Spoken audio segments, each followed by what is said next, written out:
Good afternoon, everyone. A very warm and hot and sticky but wonderful welcome to our Bumble this afternoon, which has started off with quite a bang. We're with the same cheetah that we were with this morning, who's done a really smart thing by going into the shade. We're just going to keep an eye on the cheetah for a minute. I don't know what raised her attention there. I'm seeing her now. I am aware that I called the cheetah a he this morning. I don't actually know. I haven't seen the genitalia, and it was being called in on the radio as a he. Someone else mentioned to me it's a she. So to be honest with you, at this point in time, I'm going to go with they because I don't honestly know. Huh. The kill is still there. It's an impala carcass, and it's also tucked away in the shade. So they have done a very good job at shade all round, and so have we. Who are we? Well, good afternoon. My name is Lauren, and on camera I do have Rian. We've parked in such a way that we're not in the sun because it's so incredibly hot today in Madikwe, as I knew it would be. I knew the cheetah would have moved their kill, but because we're out so early, while they're always out early, we have got this sighting all to ourselves. We're just going to sit and well, spend as much time with this gorgeous cat as we can. Aren't you a bonny thing? Yes, you are. Rianne said to me, what does bonny mean? I said, well, it's beautiful in Scotland. And cheetahs can be quite finicky feeders. I think that's a good word, finicky. And they sort of slice meat, if you like, from the surface of the kill. And they don't really eat all the innards like lions and leopards do. Now, some organs are where they're going to get lots of nutrients. So they will eat some, like the heart and the liver, but they won't feast on the sort of real inside organs like the way that other predators do. Definitely won't crunch through bones like the hyenas, that goes without saying. And of course, they'll just leave the skin.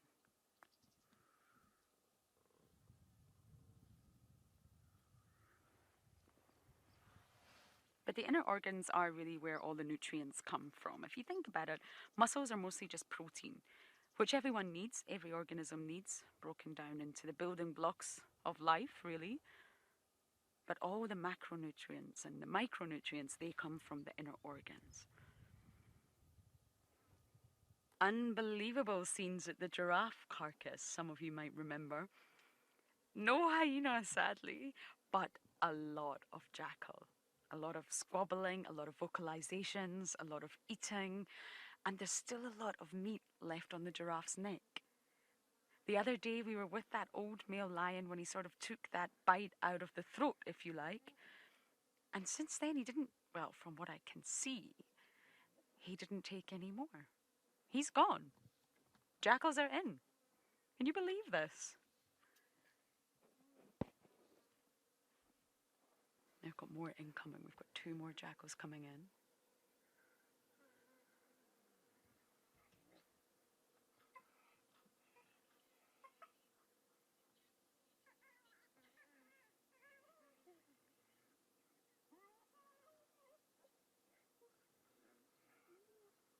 You see that active submission, tail down, ears down.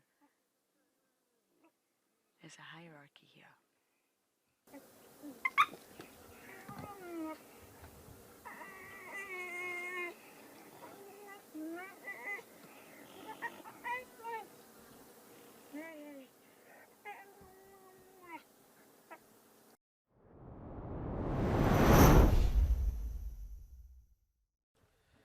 Great. Joining us here with the beautiful elephant that are doing mating lessons. If you look all of them, they're really, some of them playing. That is the mating kind of practice. Sometimes it's something that takes seriously and they mate. If there's a female here that all the males were following, but all of them, if I look at here, they're all sub-adult.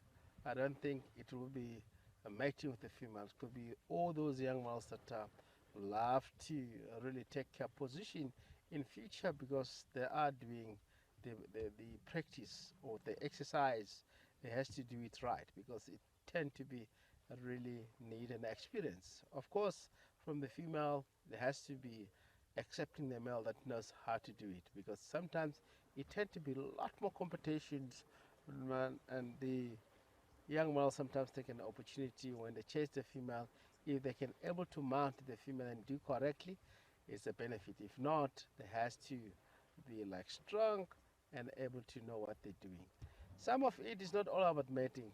I mean, playing inside the water is a part of the muscles exercise. They have to exercise. I've been amazed with the elephant moving in this particular property.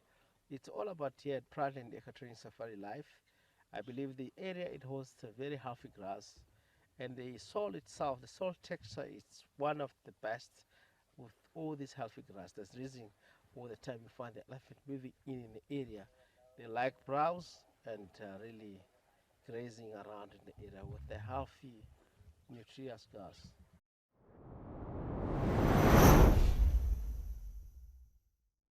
Live with us, everyone. We've been setting up for a sunset, and we've just been photobombed by one of the biggest around. Hello. It's a bull rhino.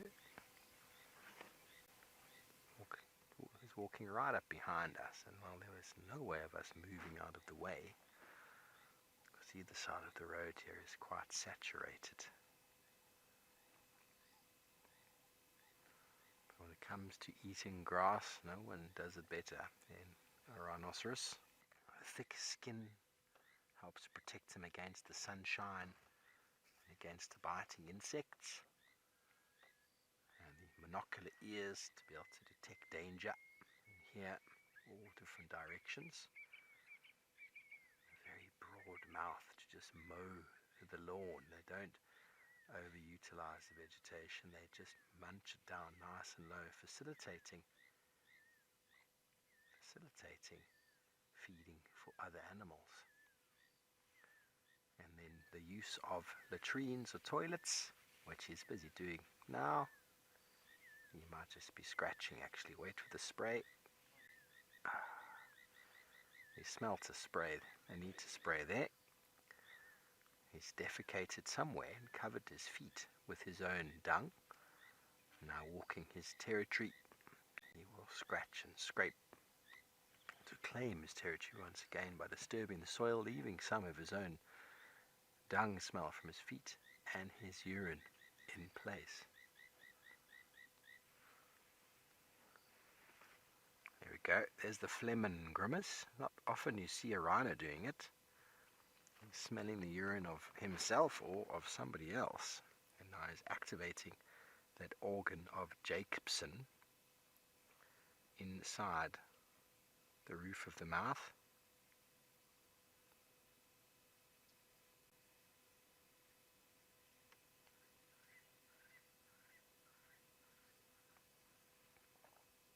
He's very curious though. Very curious about what we're doing here. I promise it wasn't me who left that smell over there. It wasn't.